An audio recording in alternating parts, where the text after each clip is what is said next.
वो रात उसकी जिंदगी की अजीब रात थी। नींद उसकी आंखों से कोसों दूर थी। तनवीर की बातें और अल्फाज मुख्तलिफ रूप धार कर उसके चारों जानिब नाच रहे थे। क्या वो किसी के लिए इतनी अहम भी हो सकती थी, ये उसने सोचा भी न था। चाहने वालों की उसकी जिंदगी में कभी कमी नहीं रही थी, लेकिन उसे वो चाहत नहीं हवस का नाम देती थी। आज तक किसी ने उसकी जुदाई में मरने का दावा नहीं किया था। उसकी जिंदगी में जितने मर्द आए थे, सबके नजदीक उसकी हैसियत एक पसंदीदा खिलौने जितनी थी। इस्माइल शाह से उसके अहदो पैमान हुए थे और वो उसे दिल की गहराइयों से चाहती थी। मगर आज इस्माइल शाह जाने कौन सा रूप धार चुका होगा। वो जानती थी कि ट्रेनिंग सेंटर में उसे किसी भी चीज की कमी महसूस नहीं होने दी गई होगी और अब औरत की हैसियत उसके नजदीक एक खिलौने से बढ़कर नहीं होगी। उसने सोचा, अब तक तो शायद मैं उसके दिल से भी उतर चुकी हूँ। तजदीदे वफा के तौर पर उसने ज्यादा से ज्यादा चंद रातों की भीख ही मेरी झोली में डालनी है। ये भी मुमकिन था कि वो उसे अपनाने पे राजी हो जाता, मगर ये यकीनी नहीं था। और अगर ऐसा हो भी जाता तब भी उसकी जिंदगी तो खतरात से भरी हुई थी। पहले वो अपने वालिदैन का इंतकाम लेता और फिर उसे अपने मोहसिनों के लिए काम करना पड़ता।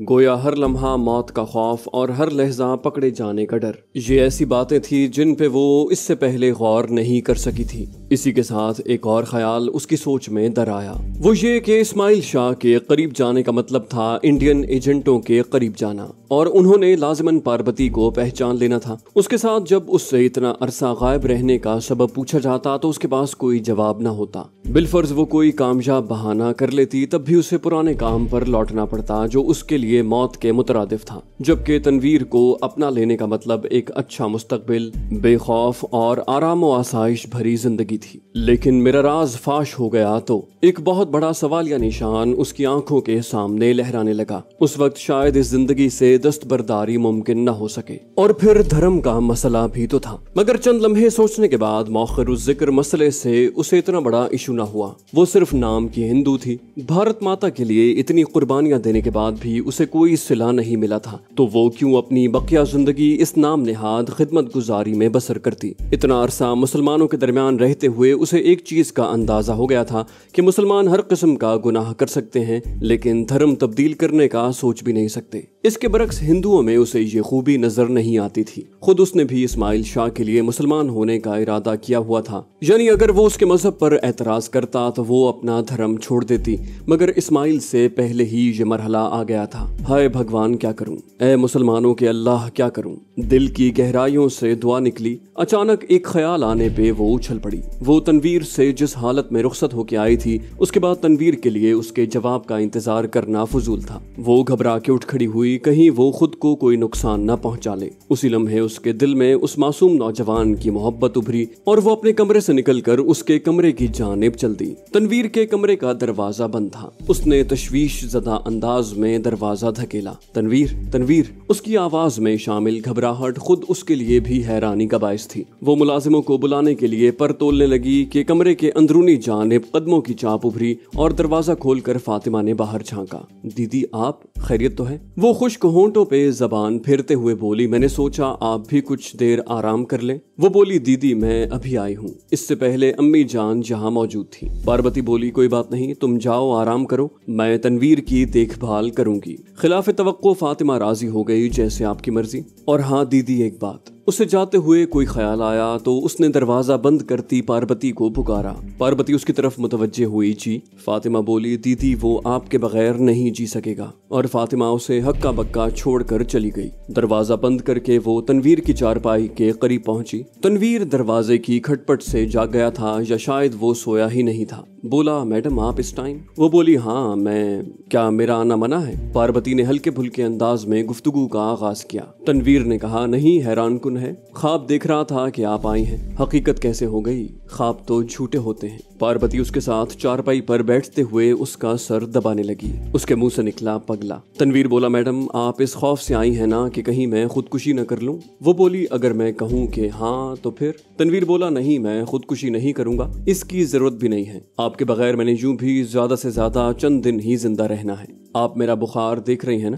ये इतनी आसानी से ठीक होने वाला नहीं, क्योंकि बुखार दवाई से ठीक होगा, जबकि मैंने अभी तक कोई दवाई नहीं ली। गोली मेरे मुंह में तो दी जा सकती है, निगलना तो मेरा काम है। पार्वती ने उसका चेहरा अपने दोनों हाथों के प्याले में लेते हुए वारफ्तगी से पुकारा, तनवीर तुम नहीं जानते, तुम मेरी मजबूरियों से नावाकिफ हो। तनवीर बोला, तुम भी तो मेरी हालत से अनजान हो। उसने पहली मर्तबा उसे तुम कहने की जुर्रत की थी। पार्वती बोली, नहीं ऐसा नहीं है, लेकिन डरती हूँ। तनवीर वहशतज़दा हो गया। किस चीज से? वो बोली, अपने माजी से, अपनी किस्मत से। तनवीर ने कहा, मुझे तुम्हारे माजी से कुछ नहीं लेना। वो बोली, शायद किसी गैर का हवाला तुमसे बर्दाश्त ना हो। तनवीर ने कहा, इस बारे में पहले वजाहत कर चुका हूँ, अब तो बस यही कह सकता हूँ कि जिंदगी के जिस मोड़ पर कोई शिकायत महसूस हो, मुझे छोड़ देना। मैं अपनी सारी जमीन जायदाद तुम्हारे नाम लिखने को तैयार हूँ। और मैं उसे कोई बात न बन पाई और उसकी आंखों से आंसू बहने लगे। तनवीर कहते हुए पार्वती ने अपना सर उसकी चौड़ी छाती पे रख दिया। तनवीर के बाजू खुद ब खुद उसके जिस्म के गिर्द लिपट गए।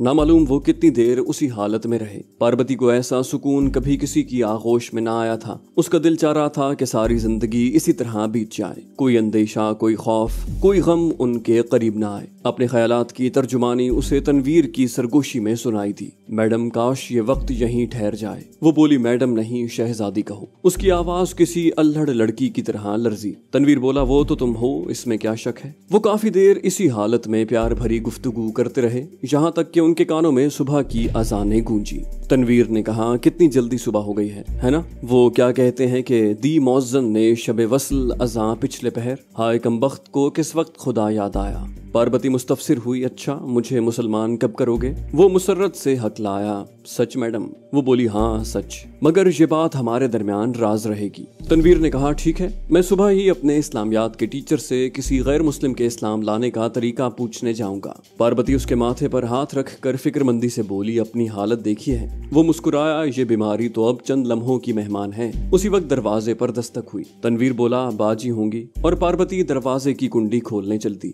फातिमा अंदर दाखिल होते हुए बोली, दीदी अब आप आराम के लिए जा सकती हैं। तनवीर बोला, चली जाएंगी बाजी, फिलहाल तो हमें अच्छा सा नाश्ता करवा दो। फातिमा अपने भाई के चेहरे पर छाई रौनक देखकर मुसर्रत भरी हैरानी से बोली, अरे तेरी तबीयत तो काफी बेहतर नजर आ रही है। माथा छूने पे उसे बुखार की शिद्दत में भी कमी नजर आई। ये क्या भाई, कौन सी दवा खिला दी है तुम्हें मैडम ने?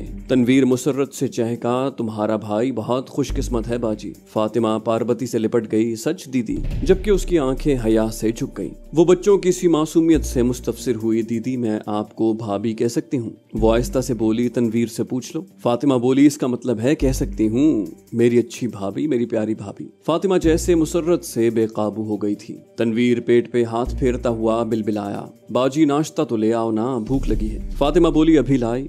भाभी आप भी यही नाश्ता कर लेना। फातिमा के बाहर जाने के बाद वो एक मर्तबा फिर तनवीर के नजदीक आके बैठ गई, लेकिन इस मर्तबा उसके साथ चारपाई पर बैठने की बजाय उसने कुर्सी को तरजीह दी। तनवीर, वो चाहत भरे लहजे में बोला, जी मैडम। उसने मसनूई गुस्से से आंखें निकाली, फिर मैडम? वो हठ धर्मी से बोला, हाँ, शादी के बाद भी आप मेरे लिए मैडम ही रहेंगी। वो उसका हाथ पकड़कर सहलाते हुए बोली, अकेले में तो शहजादी कह लिया करो। वो बोला, ठीक है मेरी शहजादी, और वो दोनों खिलखिला के हंस पड़े। पार्वती बोली, अच्छा तनवीर एक वादा करो। वो बोला, तुम्हें छोड़ने के अलावा मुझे तुम्हारी हर बात कबूल है। वो बोली, सुन तो लो। तनवीर ने कहा, कोई खास जरूरत तो नहीं, आप बताना चाहती हैं तो फरमाएं। पार्वती बोली, ठीक होने के बाद मेरे साथ कराची चलना। मैं चाहती हूँ कि नई जिंदगी शुरू करने से पहले मैं हर किस्म के तफक्कुरात से आजाद हो जाऊं। एक छोटा सा मसला है जिसके हल होने के बाद मैं हमेशा के लिए तुम्हारी बन जाऊंगी, और वादा करो कोई भी ऐसी सूरत हाल बन गई जिसमें मुझे तुमसे जुदा किया गया तो तुम खंदा पेशानी से उसका सामना करोगे। तनवीर ने कहा, ये भला क्या बात हुई? मैं कह रहा हूँ कि जुदाई के अलावा सब कुछ कबूल है और आप घुमा फिरा कर फिर जुदाई की बात पे ले आई हैं। वो बोली, तो क्या करूँ मेरी जान? उसकी आवाज गुलूगीर होने लगी। तुम्हें क्या पता मैं किन आजमाइशों से दो चार हूँ। तनवीर जज्बाती लहजे में बोला, अपने सारे गम आप मुझे सौंप दें। उसी वक्त फातिमा नाश्ते के बर्तन लिए अंदर दाखिल हुई और वो दोनों खामोश हो गए। उसके बाद उनकी इस मौजू पे कोई बात न हुई। 2-3 दिन के अंदर तनवीर भला चंगा हो गया। इस दौरान पार्वती ने इस्लाम कबूल कर लिया और तनवीर उसे नमाज सिखाने में मशगूल हो गया। ये काम वो बाकी घर वालों से छुप कर करते थे। पार्वती को टूटी फूटी इबादत करने में जो लज्जत महसूस होती, ऐसा इत्मीनान उससे जिंदगी भर न मिला था। कभी कभी वो सोचती, काश वो मुसलमान घराने में पैदा हुई होती तो उसकी इतनी उम्र रायगा न जाती। तनवीर अपने उस्ताद के मशवरे से उसके लिए इस्लाम के मुतालिक उर्दू और इंग्लिश का काफी लिटरेचर ले आया था। पार्वती ने ट्रेनिंग के दौरान भी इस्लाम का काफी मुताला किया था, मगर वो नफरत और हिकारत की ऐनक पहनकर किया था। अब खुले जहन से इस्लाम के बारे में पढ़ते हुए उसे महसूस हुआ कि वो कितनी बड़ी गुमराही का शिकार थी। तनवीर के मुकम्मल सेहतयाब होते ही उसने खुफिया एजेंसी के उस ऑफिसर से मिलने का इरादा कर लिया जिसने उससे पूछगिछ की थी। उसे उम्मीद थी कि वो उसे माफ करने पर राजी हो जाएगा। उससे मिले बगैर भी वो नई जिंदगी की शुरुआत कर सकती थी, मगर इस तरह वो सारी उम्र एक अनजाने खौफ का शिकार रहती। इस्माइल शाह की ट्रेनिंग खत्म होने में 2 हफ्ते का वक्त रह गया था। पहले उसने ये वक्त वडेरे का घर छोड़ने के लिए मुंतखब किया था ताकि इस्माइल शाह को खुशामदीद कहने कराची जा सके, लेकिन अब वो उनकी मुखबरी के लिए जा रही थी। उसका इरादा था कि उस ऑफिसर को इस्माइल शाह की बेगुनाही के बारे में ब्रीफ कर दे ताकि उसे कम से कम सजा मिल सके। तनवीर कल कराची चले। वो उस वक्त अपनी समझ के मुताबिक पार्वती को नमाज के बुनियादी मसाइल बता रहा था कि पार्वती ने धमाका किया। तनवीर ने कहा, जाना जरूरी है क्या? वो बोली, हाँ, तुम्हें कहा था ना, एक छोटा सा मसला है जो हल तलब है, उसे हल करने का वक्त आ गया है। अब तख्त होगा या तख्ता, या तो शहजादी हमेशा के लिए तुम्हारी हो जाएगी और या। तनवीर ने घबरा कर उसके होंठों पर हाथ रख दिया, आगे कुछ मत कहना। वो बोली, मेरे कहने न कहने से ये हकीकत नहीं बदलेगी। तनवीर बोला, मुझे अपने दुख में शामिल नहीं करोगी? वो बोली, कराची से वापसी पे तुम्हें सारी सूरत हाल से आगाह करूंगी। जवाबन तनवीर खामोश रहा। पार्वती को उसके चेहरे पर गहरी परेशानी दिखाई दे रही थी, लेकिन उसने तफसील पूछने पे इसरार न किया था। या अल्लाह बहुत सी खुशियां मेरे तनवीर का मुकद्दर कर दें। उसके दिल की गहराइयों से दुआ निकली।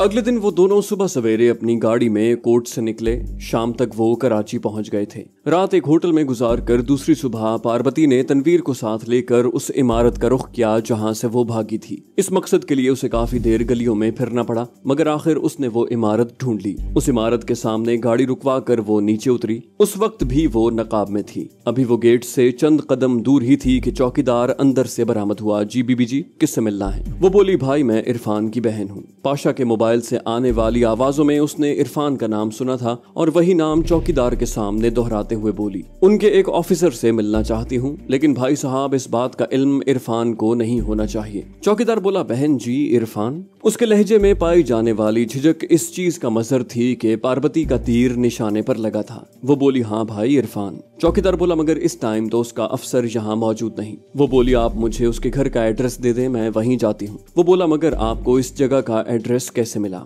वो बोली, एक दफा इरफान को इधर ड्रॉप किया था, इस वजह से याद है। चौकीदार ने कहा, तो अब इरफान से ही उसके घर का एड्रेस मांग लेती। वो भी आखिर सीआई का आदमी था, इतनी आसानी से उसके शुकूक रफा नहीं हो सकते थे। मगर उसके मद्दे मुकाबिल भी पार्वती थी। जल्दी से बोली, भैया बताया तो है, इरफान की लाइल्मी में आई हूँ, अगर उससे पता चल गया तो वो तूफान खड़ा कर देगा। चौकीदार बोला, अच्छा ठहरो, मैं साहब से फोन पे पूछ लूं। वो उसे वहीं खड़ा रहने का इशारा करके अंदर घुस गया। चंद लम्हों बाद बाहर आकर उसने मोबाइल फोन उसकी जाने बढ़ाते हुए कहा, लो साहब फोन पे हैं, बात कर लो। वो बोली, अस्सलाम वालेकुम भाईजान, मैं इरफान की बहन बात कर रही हूँ। उसे उसी खुबरू नौजवान की आवाज सुनाई थी। जी बहन? वही नौजवान जिसने उससे पूछगिछ की थी। इतना अरसा गुजरने के बाद भी वो आवाज उसकी समातों से महव नहीं हुई थी। वो बोली, भाईजान मैं आपसे मिलना चाहती हूँ। नौजवान ने कहा, अच्छा फोन चौकीदार को दो। पार्वती ने फोन चौकीदार की तरफ बढ़ाया, ये लें, आपसे बात करना चाहते हैं। उसने फोन लेकर बात सुनी और पार्वती से बोला, आओ बहन जी, साहब यहीं पे आ रहे हैं, आप उनके दफ्तर में बैठकर इंतजार करें। पार्वती ने गाड़ी में बैठे तनवीर की जानिब इशारा किया, मेरे शौहर भी साथ हैं।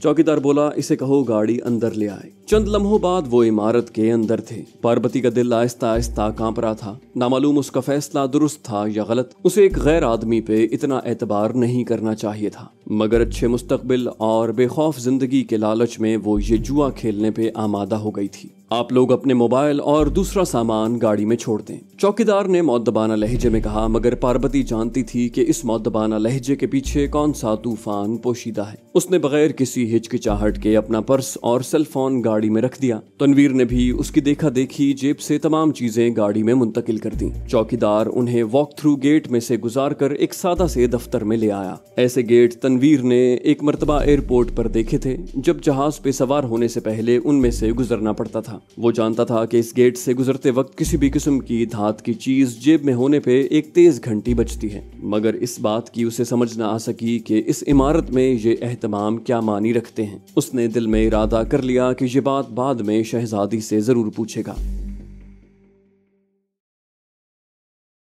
जाने से पहले इस वीडियो को लाइक कर दीजिए, انشاءاللہ آپ سے اگلی قسط میں ملاقات ہوگی. تب تک اپنا اور اپنے اس چینل کا خیال رکھیے گا. اللہ حافظ.